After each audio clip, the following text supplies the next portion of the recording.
guys? Today we're out here checking out the WLToys Q333, the mini Inspire, the Inspire clone. Had a few minor issues with this one. One day I turned it on and was flying around, then I landed it to adjust something, and then I wanted to take off again, and the landing legs, these ones are the ones that raise and lower, and it just kept on trying to go up, and they were already in the up position, so it just kind of did this clicking thing where it was going up and up and up and up, and it wouldn't stop. So finally I just took the battery out and put it back in, still started doing the same thing, so let it sit all weekend, and then came back to it and I flew it, and it flew fine with no problems. And one other time I was flying this on a fairly windy day, and I took off and it just flipped over on me, and not exactly sure if it was a wind gust or something else, something with the flight controller in this one. I don't know. So I've had a few weird things happen with me with the Q333 here, and I've seen a few other videos online where people had a few issues with them. Other than the two issues I had, this one's been a good flyer for me, so I like it. But I have seen other people having issues with it, and I had those minor issues myself. So wouldn't necessarily dissuade you from buying this, but definitely beware that there seem to be some buggy models out there. So why don't we get it in the air and check it out? Obviously the design is inspired here, no pun intended, or maybe there is pun intended, on the DJI Inspire. But for me, I like that. It's kind of cool that you can have like a little model version of the Inspire, I think. So I'm not going to give them too much grief for ripping off the design. It does have this proprietary battery, and I actually kind of like it because it fits in there nice, and it's going to give you a kind of sleek look, almost like the original DJI Inspire. Worth noting with this battery, it is an odd connection. I don't think you're going to be able to find a charger for your hobby grade charger for this, so you're gonna have to use the included one, and it takes about 3 hours to charge it with the included charger. So a bit of a long charging time, and you get about an 8 to 9 minute flight out of it. So, you know, it's a decent flight time, but it is quite a bit of a time to charge it, 3 hours. So also I want to mention that this charger does come with a Euro plug, so you're gonna have to get some sort of adapter like I have here, and then here's the other end of it. It's just gonna fit in there like that. So I know a lot of you guys out there are not a huge fan of the Euro plugs, so definitely worth noting that this one does come with the Euro plug. Anyway, not a huge deal if you got one of these adapters. And then our transmitter is pretty standard, WLToys transmitter with the FPV monitor. We'll go through what button does what once we get it up in the air. So first things first with this one, battery just goes right in here like this, and then it'll probably lower itself. There we go. So don't be alarmed if it does that. Let's turn our FPV monitor on, and this sunshade does tend to come off fairly easily when you're trying to open it. So let's turn that on and turn our transmitter on, see if we can bind. This one binds automatically, so no up down. You're just gonna you're just going to be bound automatically. And down here it's going to be very clearly labeled what rate you're in, and these corresponding buttons will give you whatever rate, 40, 60, 80, and 100 over here. And then these bottom two buttons are dual press buttons. You push the one middle button here once, and it's going to turn on and off your LEDs. Let's give you a little demonstration of that real quick. So let's do the red because they seem to show a little bit better. You got red LEDs here, hit the button, they're off, hit them back again, they're on. And I believe the long press for this one is either headless mode or return to home, and then this one, short press, is going to take a picture for you, and then long press is either headless mode or return to home. We'll figure it out once we get it in the air. So why don't we do that?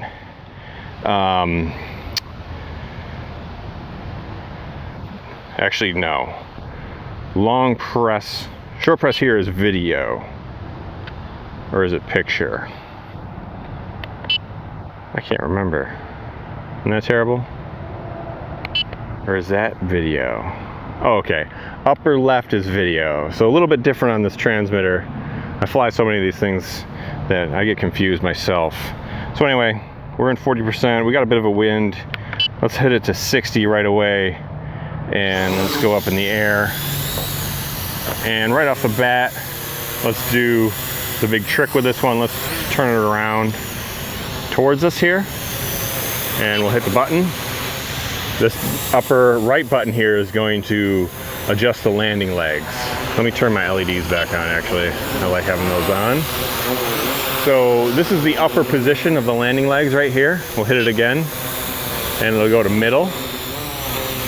And if you hit it one more time, it'll go down. So you have to cycle through them. You can't like tell them to go right up.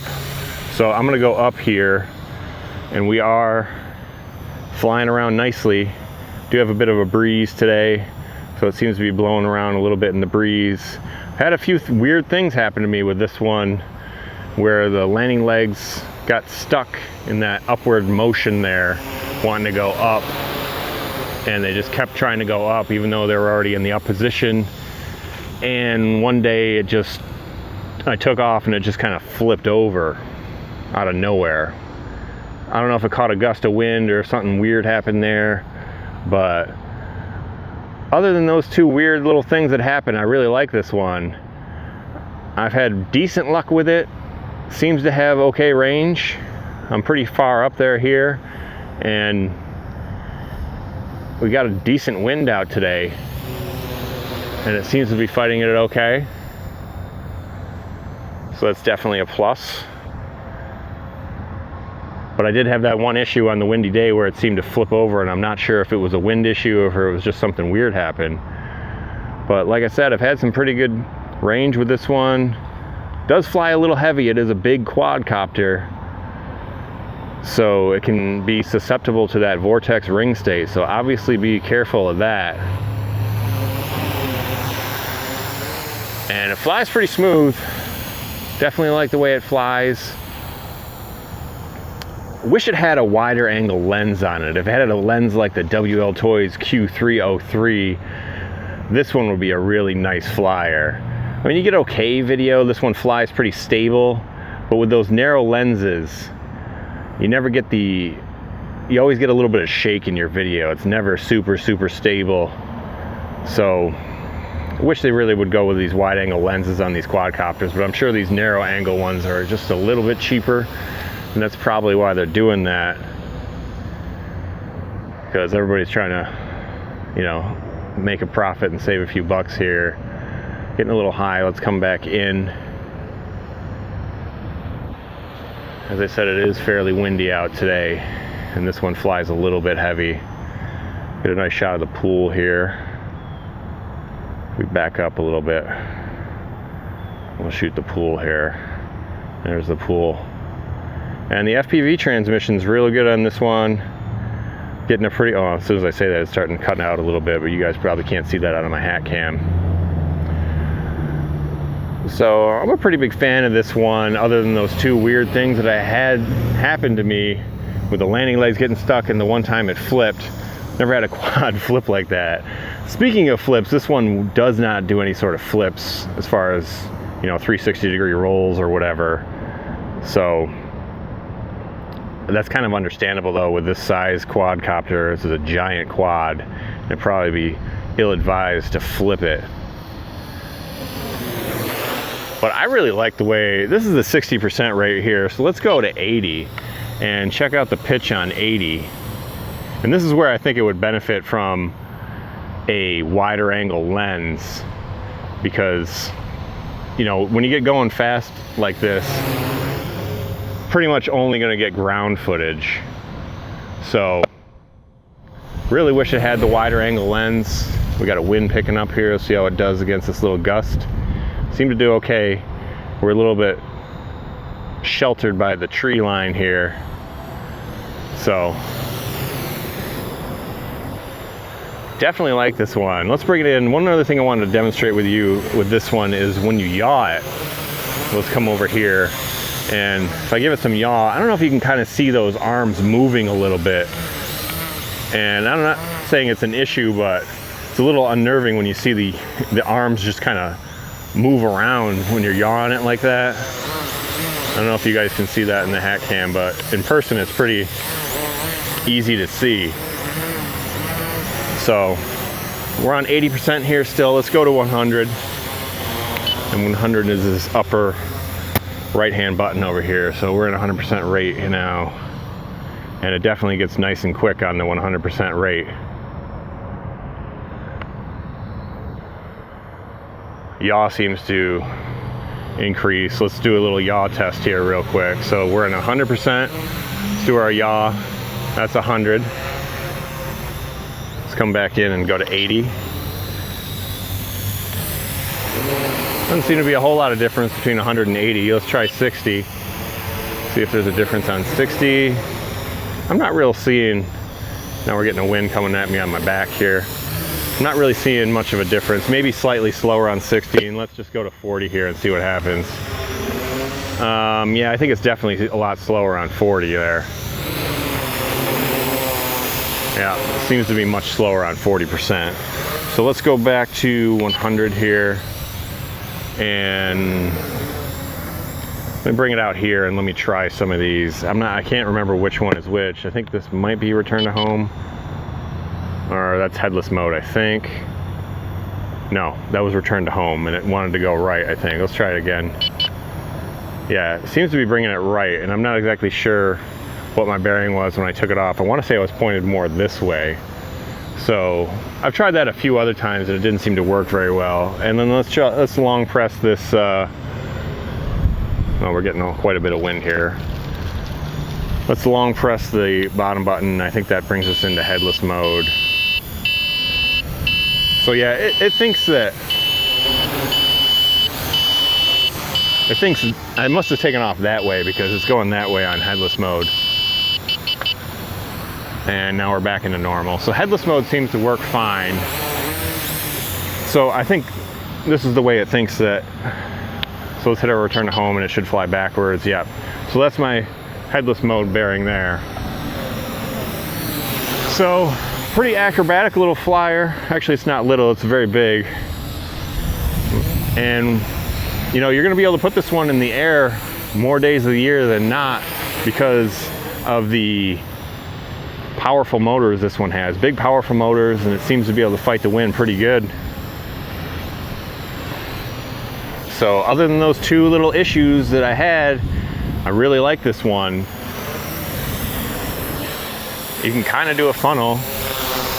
We're getting pushed around by the wind there a little bit, but this one flies pretty acrobatic. What am I in, 100% still? Yes, 100% rate.